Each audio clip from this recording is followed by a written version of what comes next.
Pruning deciduous climbing plants. Now these are things such as the Virginia creeper, which you see here on the left-hand picture with the red leaves.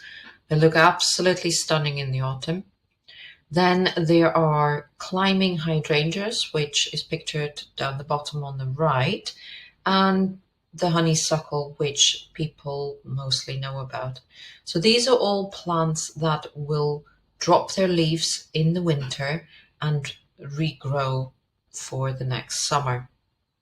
These plants should be pruned after you plant them so that they can fit into the space that you want them to fit into.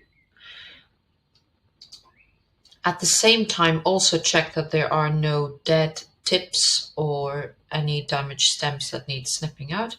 Snip them out and then let the plant grow. The first spring after you planted the plant, you have a little look, and invariably there will be some frost damage to some of the leaf ends or some of the growth tips. And equally have a look for any overcrowding of stems, although with these climbers I tend not to pay too much attention to that and often just let them ramp away. But it is useful basically to trim off any brown dead bits at the end of these tips, which are, in my garden at least, become damaged by the frost winds. In subsequent years, it is important to cut back all leading stems and reduce thin stems to 2 to 3 buds from the main stem. And this is to allow the plant to sort of reinvigorate itself and to stimulate further growth from the lower end of the plant. Pruning of evergreen climbers. Now, this you can do in the spring, provided they are not going to flower, such as the jasmine on the left here, which is an evergreen plant that you would want to prune after it has flowered so you can have maximum benefit of the flowers. However, if you have things like an ivy which needs to be controlled in its size, or if the frosty winds have blown over it and have damaged a lot of the ends, then prune these off in the springtime. I've just done this with some of my ivies, and I've definitely had frost damage on some of my evergreen jasmines as well. So I've trimmed these back a bit and now give them a good feed and then let them grow on.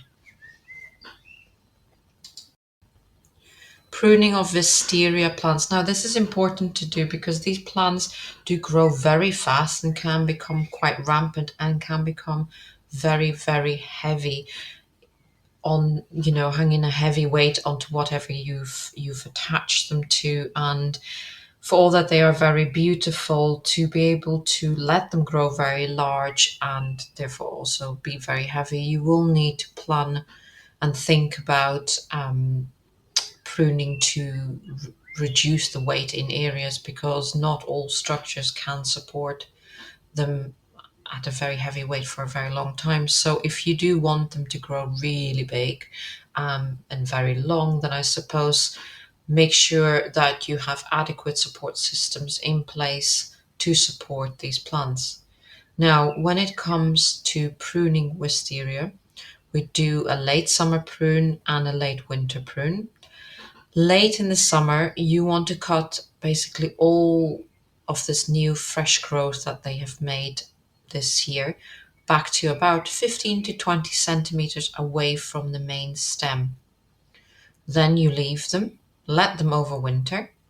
Late in the winter, cut these stems back even further down to about 2 or 3 buds away from the main stem.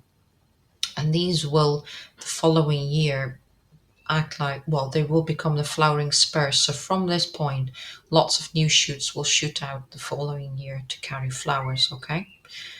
Equally, in the winter, you can cut back any other fresh growth that has occurred after you did your last summer pruning, okay? So again, if you want to maybe in the summer or early in the winter before the storm set in, you want to reduce the weight of this plant, then you can sort of take bit of excess off before you do the harder pruning late into the winter.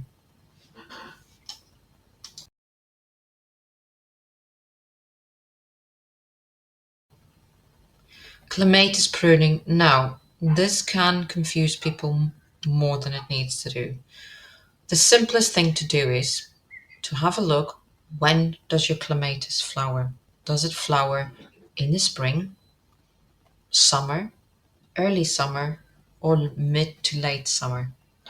Once you know when it flowers, you can have a look in this table and it will tell you, is it a group 1, 2, or 3 pruning group? Because depending on which group the clematis falls into, based on when it flowers, will dictate how and when you prune the plant. And then you will see the group 1 plants, they don't need a lot of pruning. They just need a little snip to keep them into their shape and correct size for their space after they've flowered in the spring.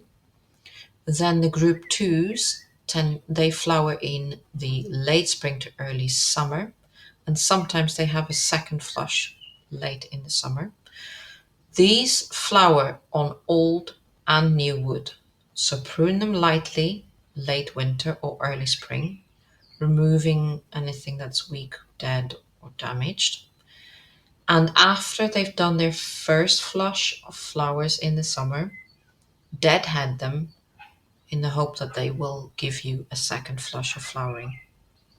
Now, the group 3s, this is probably what I have the most of. These are easy because you let them flower, you do nothing until late winter when you just go around and snip them all off at about 30 centimeters off the ground, because they will flower on the new growth that they make the next spring to summer.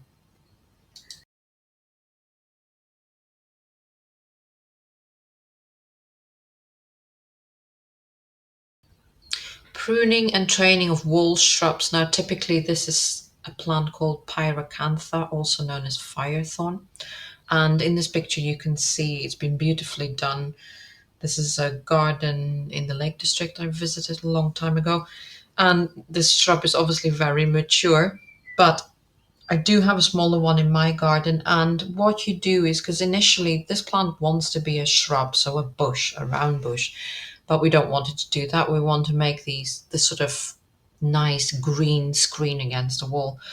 So what you do is you plant it and then ideally have a frame against the wall that you will train your plant onto. And you can make all sorts of shapes, but this sort of stripy shape works quite well because you can just put some straight wires or even a metal grid behind the plant.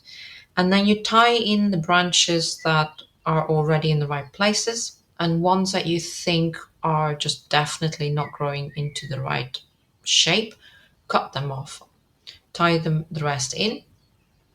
And then it's important these guys don't get trimmed in the winter. You prune them in the midsummer, and basically they'll have put on quite a lot of new growth by then. But you just snip that back to 2 to 3 buds away from the main branch, and these will become your flower bearing spurs. Also, check for any weak